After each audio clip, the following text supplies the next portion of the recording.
Ano, kamusta? Kaya pa ba? Alam ko na pagod ka na. Pagod ka nang magpanggap na masaya ka, na okay ka, na kumpleto ka sa harap ng iba. Wala namang nakakaalam kung ano talaga ang nararamdaman mo.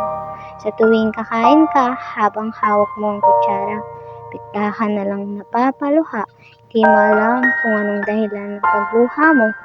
Nararamdaman mo lang na parang may kulang sa'yo, na parang hindi ka kumpleto. At kapag may special na okasyon na dumating sa buhay mo, hinihiling mo na sana andito si Papa at Mama.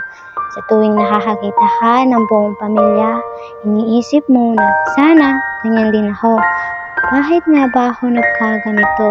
Bakit nga ba ako nag-iisa? Oo nga pala, iniwan nga pala ako ng mga magulang ko. Ang hirap na tisisihin sila, no? Kung hindi sana ganito ang ginawa nila, di sana nakasama ko sila. Naranasan ko pagmamahal nila. Sana di ako nagkaganito. Di ako ngayon nag-iisa. Masama man ang tingin ng iba dahil ganun ang ugali ko sa inyo. Kasalanan ko ba na ganito ako kalungkot dahil sa kanila? Kasalanan ko ba na nainggit ako kapag nakakakita ako ng buo at masayang pamilya? Oo, tanggap ko na at kaya ko nang mag-isa. Pero dumarating din sa punto na gusto kong maranasan ng masayang pamilya.